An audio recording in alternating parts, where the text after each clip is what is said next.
September 2025मध्ये Mangalvedha तालुक्यासह महाराष्ट्रात अतिवृष्टी झालेली होती. या अतिवृष्टीच्या निमित्तानं प्रत्येक गावोगावी तलाठ्यांच्या मार्फत असेल किंवा ग्रामपंचायत जे अधिकारी आहेत त्यांच्यामार्फत असेल त्याचा पंचनामा करण्यात आलेला होता. या पंचनाम्यात बऱ्याचसा फ्रॉड झालेला आहे असं नागरिकांच्या बऱ्याचशा तक्रारी आल्या होत्या. त्याच अनुषंगानं आज आपल्यासोबत सोलापूर जिल्हा राष्ट्रवादी काँग्रेस पार्टीचे सामाजिक न्याय विभागाचे सोलापूर उपाध्यक्ष शिवाजी मनगिनी शिंदे सर आहेत. आपण त्यांच्याशी बोलूया. त्यांची नेमकी काय अडचण आहे?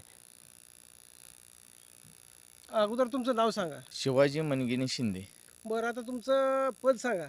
राष्ट्रवादी जिल्हा उपाध्यक्ष, सामाजिक न्याय विभाग, बरं, उपाध्यक्ष आहे तुम्ही. उपाध्यक्ष. बरं, आता मला सांगा तुमची नेमकी तक्रार काय आहे?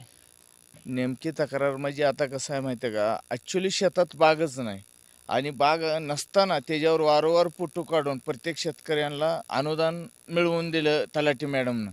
जी तलाठी मॅडमनं मिळवून दिलं अनुदान की ती आम्हाला GPS मध्ये फोटो पाहिजे. GPS मध्ये जिओ टॅगिंगचं जे तुम्हाला फोटो आहे जे पाहिजेत की बाबा ह्याचं जे अतिवृष्टी झाली होती राज्यात 2025 सप्टेंबरला, हं.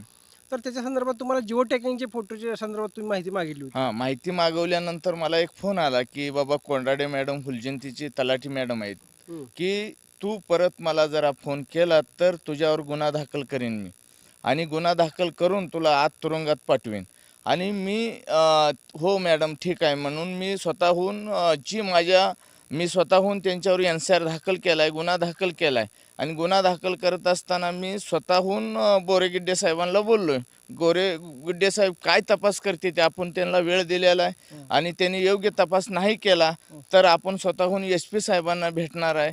SP साहेबांना आणि भेटत असताना तहसीलदार आणि कोंडाडे मॅडम यांचं संगनमताने मला फोन करून की सांगितलं की बाबा अधिकाऱ्याला इतका कुठून ताकद येते की बाबा फोन करून धमकी करून की बाबा ह्यांच्यावर गुन्हा दाखल करा. मग ही तहसीलदाराचा आशीर्वाद आहे का, कुणाचा आशीर्वादाने चाललंय ही आपण लवकरात लवकर त्याचा सडा लावू.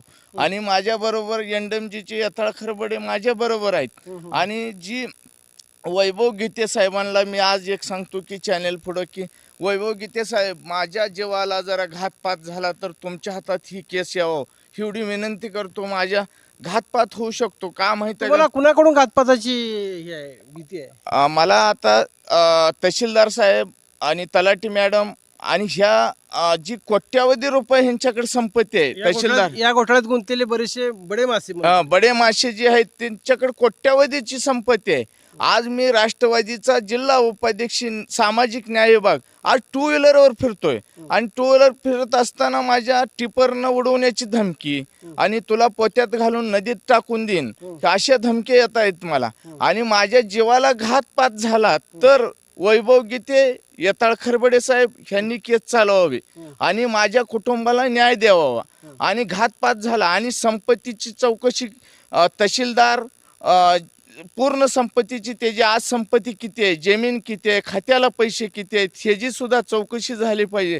चौकशी नाही झाली तर NDMG आणि राष्ट्रवादी ही आंदोलन ह्यांच्या कार्यालयासमोर करण्यात येणार आहे. आणि ह्याची जरा दखल नाही घेतली तर आम्ही कलेक्टर साहेब पुढंही सुद्धा जाऊन कार्यालय पुढं NDMGचा मला पूर्ण पाठिंबा आहे. NDMG जी काम करते ना, हातात घेतलं की त्याचा कार्यक्रम करेक्ट होतोय. त्यामुळं ह्याचा न्याय माझे यथाळ खरबडे मला 100% देतील ह्याची मी 100% मला आजपर्यंत अनुभव आहे. आणि माझ्या यथाळ खरबडेनेच मला आजपर्यंत सहकार्य केलेलं आहे. आणि जी आज संपत्ती आणि दुसरी गोष्ट जी कृषी मिसाळ मॅडम जी आहेत ह्यांची सुद्धा चौकशी व्हायला पाहिजे. मिसाळ मॅडम सुद्धा कोट्यावधी रुपयाचं त्यांचा जी प्रॉपर्टी आहे ती सुद्धा त्याची चौकशी झाली पाहिजे. चौकशी नाही झाली तर आम्ही आंदोलन करू. आणि ही जी अधिकारी आहे ती मुगरूर अधिकाऱ्याकडे दुर्लक्ष आहे भरणे मामांचं. भरणे मामाने ह्यात पूर्णपणे लक्ष घालावे. आणि अतिवृष्टीचा पूर्णपणे कोट्यावधी रुपयाचा घोटाळा आहे. आणि जी माझ्या कुटुंबाला जीविक धोका झाला तर तहसीलदार आणि कोंडाडे मॅडम हे जबाबदार राहतील. तसं बघायला गेलं तर हा जो 2025 जी अतिवृष्टी होती याची माहिती पब्लिश करणं किंवा जनतेसमोर मांडणं हे अधिकाऱ्यांचं पहिलं कर्तव्य होतं. मात्र ही जी माहिती आहे ती मुद्दाम झाकून ठेवून एक काय ह्याच्यात गौड बंगाला आहे की काय असा शंकेला वाव यायला नक्कीच वाव येतो. त्याच्यामुळं यांची जी मागणी आहे ती मला वाटतं रास्त असावी आणि त्याच्यामुळं भविष्यात कुठल्या दिशेनं हा विषय जातो हा नक्कीच बघण्यालायक असेल.